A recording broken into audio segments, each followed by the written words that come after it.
सिंध जी 50 खां वधीक सियासी, समाजी, अदबी ऐं सिविल सोसाइटी तंज़ीमुनि भंडार ऐं डंगी ॿिटनि ते शहर जे तामीरात वारे मंसूबे ऐं वफ़ाक़ी हुकूमत पारां जारी कयल आइलैंड्स डेवलपमेंट अथॉरिटी जे ऑर्डिनेंस खे रद्द कंदे ॿिटनि ते शहरनि जी तामीर ख़िलाफ़ भरपूर जिदोजहद जो ऐलान कयो आहे। जिदोजहद लाइ फिशर फोक फॉर्म जे चेयरमैन मोहम्मद अली शाह जी अॻुवाणी में कोऑर्डिनेशन कमेटी बि जोड़ी वई। कराची जी मक़ामी होटल में fisher folk forum, human rights commission of Pakistan, indigenous rights organisation PILER ऐं औरत फाउंडेशन पारां गॾियल इजलास कोठायो वियो। इजलास में हुक्मरान पीपल्स पार्टी जे सेनेटर डॉक्टर करीम ख्वाजा, सिंध यूनाइटेड पार्टी जे सरबराह सईद जलाल मोहम्मद शाह, जस्कम, अवामी तहरीक जियोसन बहार, Awami Jamhoori Party Karachi Development Forum, Awami Workers Party, national trade union federation, Sindh विजन ऐं सिंधी अदबी संघ समेत मुख़्तलिफ़ तंज़ीमुनि जे नुमाइंदनि, अदीबनि ऐं दानिशवरनि शिरकत कई। हिन मौक़े ते ॻाल्हाईंदे नाले वारे दानिशवर आईए रहमान, पीपल्स पार्टी जे senator doctor Karim Khwaja, SUP जे सरबराह जलाल मोहम्मद शाह, जियोसन बहार जे अब्दुल खालिक जोनी जे फिशर फोक फॉर्म जे चेयरमैन मोहम्मद अली शाह, नाले वारे लेखक ऐं तारीख़दान गुलहसन कलमती, करामत अली ख़ान ऐं ॿियनि जो चवणु हो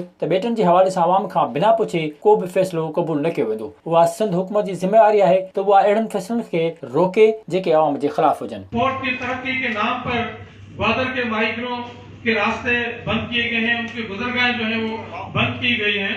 तो इसी तरह जब ये तमाम जज़ायर पर शहर बनाए गए तो ये सारे रास्ते जो है भी बंद हो जाएंगे।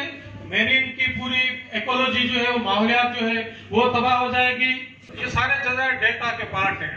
हम कहते हैं भाई डेल्टा को बचाने के लिए, डेल्टा की माहौलियात को बचाने के लिए जब हमें पानी दो तो पानी नहीं देते, वो डैम्स बनाकर जो है सारा पानी जो है डेल्टा का रोक लेते हैं।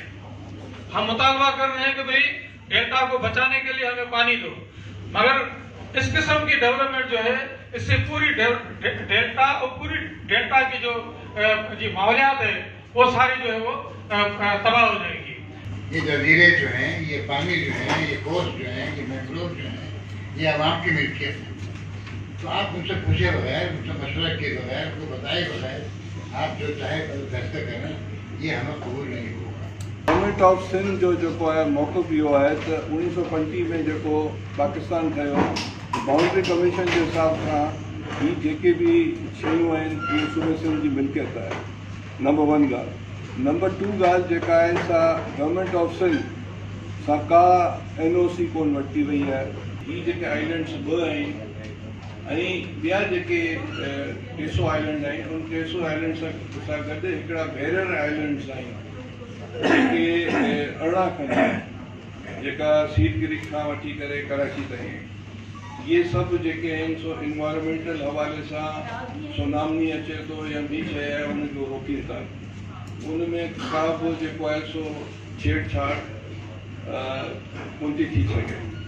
ॿेटनि ते जेकॾहिं का आबादकारी करण जो जेकॾहिं को ख़्यालु अचे थो त पोइ उहो कमु सिंध हुकूमत करे त बहितर थींदो त उते ॿेट ते प्लांट्स, वण ऐं फॉरेस्ट लॻाए। जो सिलसिलो को केटी बंदर खां वठी सिजावल ताईं हलियो ऐं इहो सॼो कोस्ट जेको हिकिड़ो जंगल थी पवंदो कंक्रीट जो। ऐं हिते जेके माण्हू आहिनि 20-25 लख जेके माइंगर आहिनि सभु जा सभु दरबदर थी वेंदा ऐं हितां लॾ पलाट कंदा कि ॿिए पासे हलिया वेंदा ऐं उन्हनि जो धंधो ख़तमु थी वेंदो ऐं पोइ क्राइम ऐं ॿियूं शयूं जेके जनम वठंदियूं। तंहिंजे करे असांजी गुज़ारिश आहे त तव्हां कुझु न कुझु करे असां ॿुधियूं ऐं सिंध गवर्नमेंट खे पंहिंजी पोज़ीशन वादा करणी पवंदी। सिंध गवर्नमेंट नुमाइंदो त वेठो भाजपा साहब, असांखे यकीन आहे त हिन सॼे शाह में जेका ॻाल्हि हूंदी उहा पंहिंजे गवर्नमेंट खे पहुचाईंदी। इजलास में शरीक नुमाइंदनि फैसले ख़िलाफ़ ऐवान में आवाज़ उथारण जो पिणु ऐलान कयो। मुशावरती इजलास में उस्मान बलूच, मोहम्मद खान शेख, एडवोकेट नासिर मंसूर, वसंत थरी, ग़ुदारी नुशा, रहमान गुल पालारी, खलील चांडो, डॉक्टर बखत जमाल, इलाही बख्श बकिक ऐं ॿियनि पिणु शिरकत कई। विज़िट कयो अवामी आवाज़ मीडिया ग्रुप जी वेबसाइट awamiawaz.pk